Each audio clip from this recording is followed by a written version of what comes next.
Hello. তো সকাল সকাল অফিস থেকে বেরিয়ে গেছে আর আমিও স্নান করে শাড়ি পরে পুরো রেডি। আমি শাড়ি বাড়িতে ঠিক একটা পরি না, যেহেতু আমার শাশুড়িমা ভীষণ মডার্ন আর আমি ধন্য তাকে পেয়ে। তো সে আমাকে সব কিছু করতে অনুমতি দিয়েছে। যাই হোক, আমি শখে শাড়ি পরা, আর বিয়ের আগে তো আমি শুধুই শাড়ি পরতাম, শখে পরতাম। তো আমার শাড়ি পরতে ভীষণ ভালো লাগতো, ভীষণ। তো আমি কোনো কারণ ছাড়াই সেজে গুজে একেবারে ভিডিও করতে বসতাম, মানে রিলস করতে বসতাম। আমাকে দেখতে পাচ্ছি আমি রিলস করি, তো আমার পছন্দ, রিলস করা আমার বেশ পছন্দ, মানে নিজেকে নায়িকা নায়িকা ফিল হয় একটু। সে যাই হোক, তো আজকে দেখতে পাচ্ছ আমি পুরো আর্ট করে শাড়ি পরে নিয়েছি, কারণ ইচ্ছে হলো সেই জন্য। আর ইচ্ছে সবসময় ইচ্ছের দাম দেওয়া উচিত, তাই তো? তো সেই জন্য তো আমি সুন্দর করে সেজে গুজে নিয়েছি, দেখতে পাচ্ছ। তো এখন আমি দেব পুজো। বিয়ের আগে আমি পুজোটাও দিতাম না, ঠিক আছে? তো বিয়ের পরে মানুষের জীবন কতটা চেঞ্জ হয়ে যায় সেটাই ভাবা আর কি।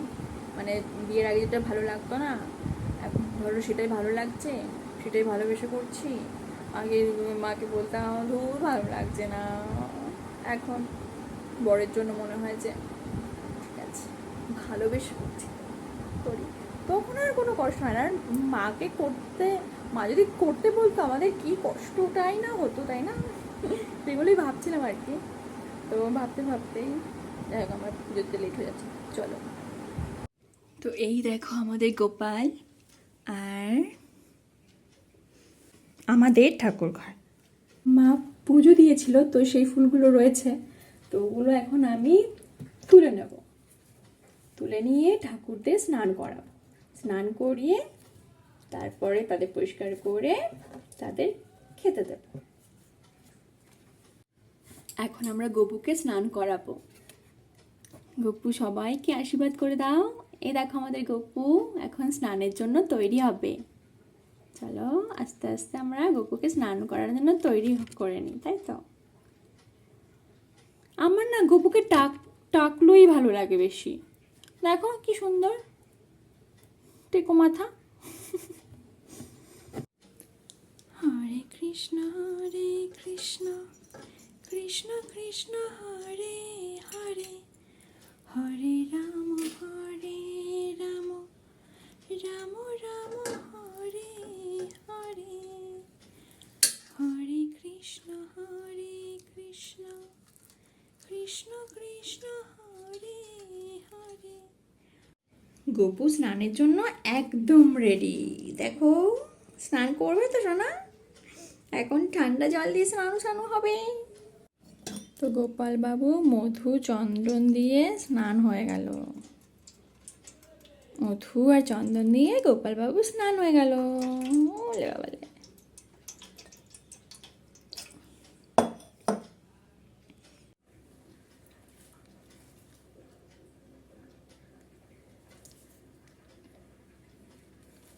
আমার শাশুড়িমা গান করে পুজো করার সময়। আমি ওনার মতো গান পারি না, মানে আমার তো গলাও সেরকম নয় যে আমি গান করব, তাহলে লোকেরা হাসবে। ঠাকুরও বলবে থাম আর করিস না, আর ভালো লাগে না তোর গলা, তোর গলা আর ভালো লাগছে না, ঠাকুর এটাও বলবে। ওই জন্য আর গান টান করি না। তাও মাঝে মাঝে ইচ্ছে হলে, যখন দেখি কেউ নেই তখন আমি গান করি। দেখছি যে ঠিক আছে কেউ তো শোনার নেই, শুনে কিছু বলবেও না, ঠাকুরই তো শুনছে, ঠিক আছে, এই আর কি।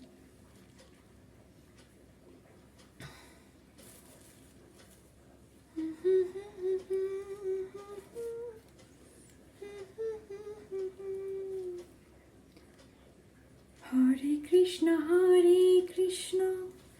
কৃষ্ণ কৃষ্ণ হরে হরে, হরে রাম রাম রাম হরে হরে, হরে কৃষ্ণ কৃষ্ণ কৃষ্ণ হরে হরে, রাম হরে হরে। তো আমরা প্রদীপ জ্বালিয়ে নিয়েছি, এবারে ধূপকাঠিটাও জ্বালিয়ে নেব।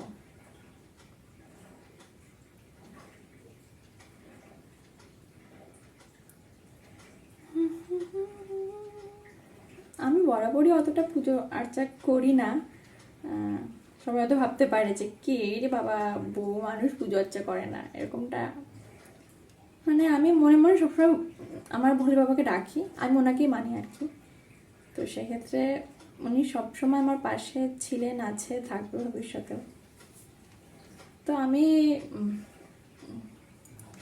এই পূজা আর্চায় খুব একটা মানে ঠিক আছে, যাদের বিশ্বাস।